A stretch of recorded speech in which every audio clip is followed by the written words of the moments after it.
Assalamualaikum warahmatullahi wabarakatuh. Perkenalkan saya Farila Raihani dan MTM-nya 235009016 kelas A. Di sini saya akan menjelaskan tentang analisis permasalahan untuk tugas pembangunan pertanian, yaitu UAS ya.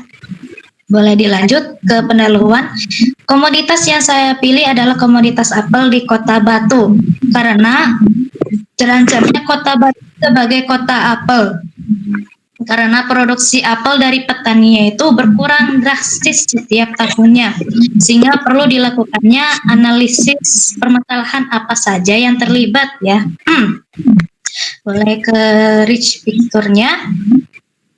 Nah, untuk permasalahannya yang pertama itu adalah kurangnya kolaborasi petani dan kelompok tani. Dilihat bahwa tidak semua petani aktif dalam kelompok tani ya, yang memasuki kelompok tani itu yang memiliki hektar sekitar 2,5 ya. Nah, untuk kurang dari 2,5 itu adalah petani kecil yang rata-ratanya tidak masuk ke dalam kelompok tani, sehingga informasi teknologi, bantuan pemerintah, terus peningkatan produktivitas baik tersampaikan tidak merata ya, akibatnya inovasi budidayanya itu kurang adopsi dari seluruh petani apel ya. Terus yang kedua, sulitnya akses alsintan. Dilihat lahan apel itu berada di kontur pegunungan yang sulit, penggunaan alsintan yang berat ya, ditambah biaya sewa tinggi sehingga petani kecil sulit mengakses alat mekanisasi ya. Terus yang ketiga, harga pupuknya mahal. Dilihat dari data, pupuk subsidinya itu ternyata dicabut untuk komoditas apel ya, karena sekarang fokusnya ke komoditas pangan, sehingga petani apel harus terpaksa memakai pupuk non subsidi yang mahal ya. Kondisi ini bisa meningkatkan biaya produksi secara signifikan naik ya. Terus yang keempat, produktivitasnya rendah. Banyaknya petani beralih ke komoditas lain karena pohon apelnya sudah tua, terserang penyakit, dan juga rusak akibat perubahan iklim yang tidak sesuai dengan dari apelnya ya, sehingga menyebabkan penurunan produktivitas. Ini mendorong petani beralih ke komoditas lain, yaitu jeruk ya, yang lebih banyaknya karena lebih menguntungkan dan cepat panen juga. Terus beban pupuknya berat, menggunakan pupuk dalam jumlah besar ya untuk mempertahankan produktivitas pohon yang sudah tua. Karena harga pupuknya mahal, bebannya jadi berat, tidak sebanding dengan hasil panen yang harganya bisa lebih turun ya. Terus lemahnya posisi tawar petani dalam penentuan harga. Harganya ditentukan kebanyakan dari bandar atau tengkulak, apalagi saat panen raya atau stoknya masih banyak ya, harganya itu turun drastis, bisa merugikan untuk petani. Terus minimnya pemanfaatan media sosial untuk promosi, karena petani jarang memanfaatkan media sosial ya. Kebanyakannya langsung ke agroindustri, pelaku bisnis, dan juga pariwisata ya. Terus belum adanya gudang penyimpanan, fasilitas seperti cold storage juga belum tersedia, menyebabkan kerusakan pasca panen dan turunnya harga jual.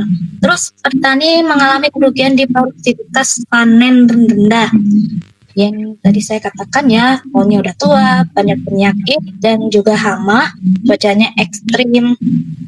Terus belum adanya keterlibatan dengan lembaga pembiayaan, tidak adanya modal karena komoditas apel ini dianggap berisiko oleh lembaga keuangan ya, sehingga petani juga kesulitan untuk mendapatkan modal dari yang lain karena perawatan kebun dan revitalisasi tinggi. Terus kurangnya pasokan produk untuk di agroindustri dan juga pelaku bisnisnya ya. Yang terakhir adalah minimnya keterlibatan pemerintah, karena program pemerintah itu belum efektif ya untuk memperbaiki komoditas ini, dan juga kurangnya kebijakan revitalisasi menyebabkan penurunan luas lahan dan kualitas kebun apel yang ada di Kota Batu. Boleh di next untuk analisis cashflow-nya. Di sini dari customer, pihak yang paling banyak menerima manfaat atau kerugian dari transformasi yang dilakukan adalah petani apel, jelas ya. Terus kelompok tani, agroindustri, pelaku bisnis juga kena. Terus bandar juga kena karena produk apelnya itu kan berkurang sama kayak industri dan juga pelaku bisnis. Terus konsumen dan masyarakat di Kota Batu juga kena karena harganya itu tinggi. Nah, untuk selanjutnya adalah aktor, pihak yang dapat melakukan transformasi dan menjalankan sistem ke dalam aksi nyata, yaitu petani apel dan kelompok tani karena mereka memegang penuh dalam lahannya ya. Terus BPP, Dinas Pertanian dan Ketahanan Pangan juga memiliki peran penting untuk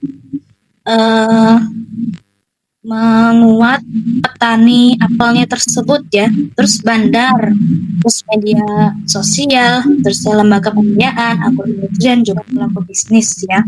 Kemudian transformasi perubahan yang terjadi atau konversi dari input menjadi output dalam sistem. Ini bisa terjadi adanya perubahan dan bisa jadi adanya kemajuan dalam sistem agribisnis apel di Kota Batu tersebut. Kemudian worldview-nya, perspektif atau cara pandang membuat transformasi menjadi berarti, yaitu di mana produktivitasnya bisa stabil, biaya produksinya bisa terjangkau, rantai pasoknya efisien, pemasaran yang lebih kuat dari petani, serta keberlanjutan komoditas apel agar tidak terus ditinggali oleh petani ya.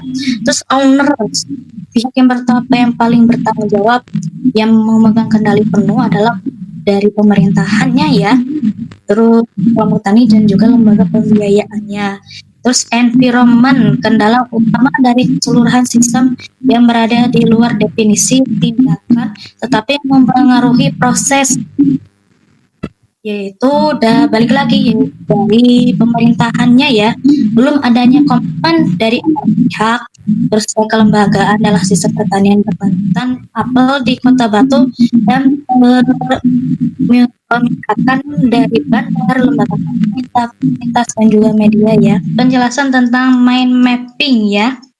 Jadi pengembangan agribisnis di Kota Apel yang paling utamanya adalah petani apel dan juga kelompok taninya ya.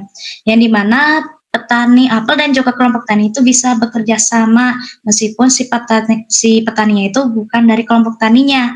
Akan tetapi itu sama-sama dari petani apelnya ya.